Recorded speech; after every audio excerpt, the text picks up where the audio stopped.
Happy New Year! It's the 1st of January 2018 and my family is hungry, so I'm making steaks. I want to show you today that from the same cut of beef you can do different kinds of things. You might or might not remember the rolled up steaks I did for Christmas. I have the other half of the exact same piece of meat here, but I'm trying to do it differently today. I will show you what I'm doing. Okay, as you can see, I've cut them into very, very thin steaks. They are, what might they be? Half an inch, 1.5 centimeters maybe. And you can see I've covered them with a little bit of salt. They're going back into the fridge now to dry brine for a few hours. This goes much quicker with thin steaks like this, so a few hours will be just fine. And I've cut them this way to demonstrate the power of the cold grate sear, because these will only go on the grill for a couple of minutes. Why am I doing this? I will get more browning on both sides, so more flavor per piece, if you will.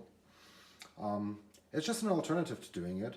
The other steak was really, really big, so you got a lot of that red meat, that moist meat. I'm hoping these will also turn out nicely with a lot of sear flavor. Yeah, and it'll be just a lot quicker because we're skipping the reverse sear part. We're not warming them up on the grill. They're going straight on the blazing hot zone. I've been asked about the cold grate technique before. Why are you doing it? I've become so accustomed to it that I kind of figured everybody knew about it, but let's have this video serve as an explanation. The whole deal is that you're trying not to only have grill marks. Everybody thinks grill marks are the hallmark of a good barbecue. They're not. Plain and simple. They look great, and that's just about it. What you do want is a nice even sear, and that's what the extremely popular device like the Beefer does. It's an upside down gas grill where you get all the heat directly on the surface, but we can achieve this on the kettle grill as well. Yeah, you get a nice even sear, you get the flavor all on the full area, not just on the marks, and that's why we're using a cold grate.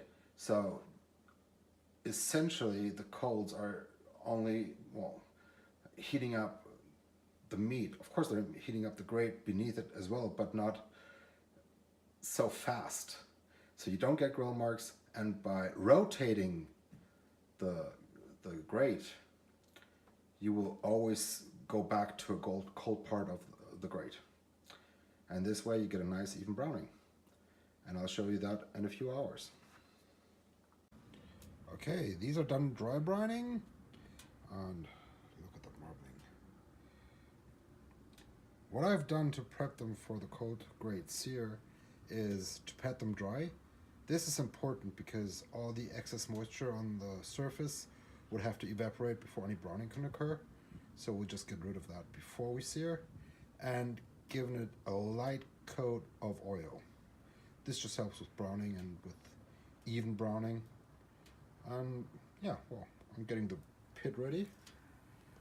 Actually, you might remember my rib cook from yesterday.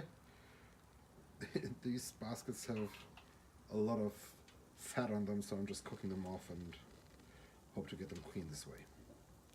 See you in about 20 minutes. While the coals are getting ready, let's talk a little bit about the sear zone. I'm using the slow and sear in a 26-inch Weber kettle. The point here is using the slow and sear makes it a lot easier, but you could imitate this and, well, you'll be wanting a slow and sear then. The charcoal goes all the way up to the grates. If you, for comparison, take one of the baskets that came with the grill, you can see you're missing a little more than an inch here. and you don't get quite the area. You can combine the two. I had some success elevating them with little pieces of steel I had lying around. You can do it. Just try to get the charcoal, an even amount of charcoal, as low below the grate as possible. The Sloan Sear just does it for you, and well, ever since I got it, I'm using it on pretty much every cook. Then another thing I want to talk about is leftover charcoal. Yes, we're using a lot of charcoal. This is a full chimney. It's half full of used coals from yesterday's cook and fresh ones. The point is to get a lot of heat and an even layer of heat. I have a bin actually where I store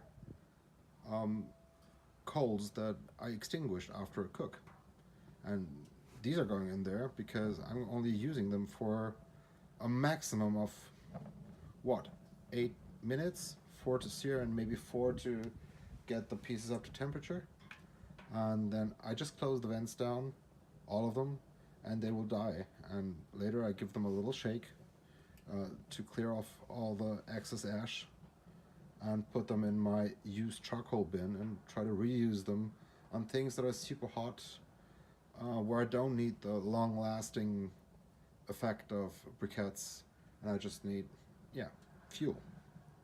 So it's not that much of a waste as you might think it is.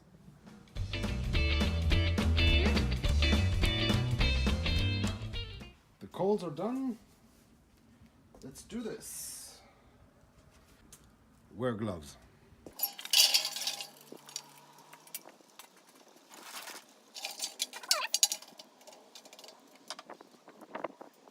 The cold grate is coming on. And so does the meat.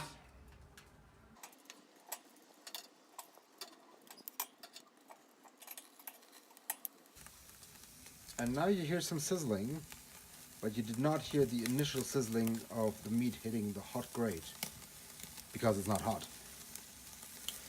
It's always good to have a timepiece, and we're doing this for a minute now.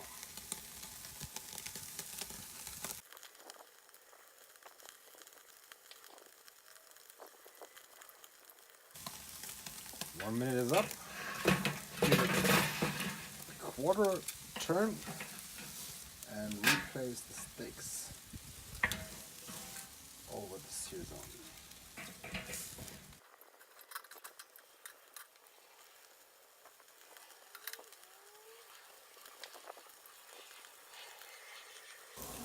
And another spin.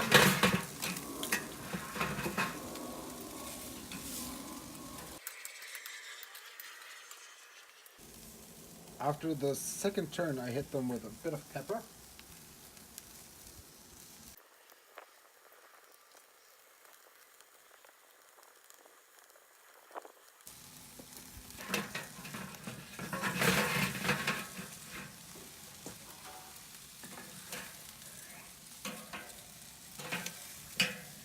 And you can see the sear coming along nicely.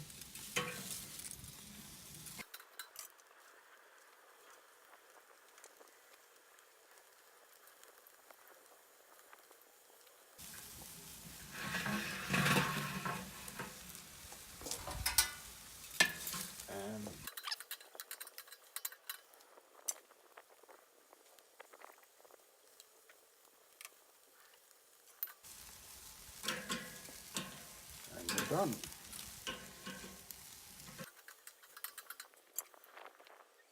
This one thicker piece is not quite done.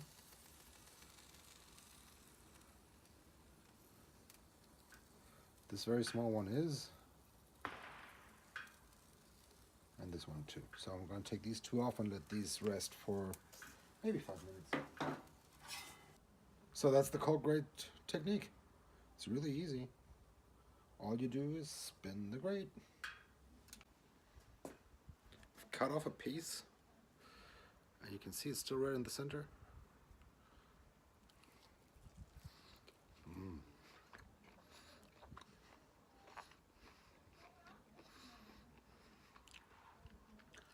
awesome. Take care, guys. Keep cooking.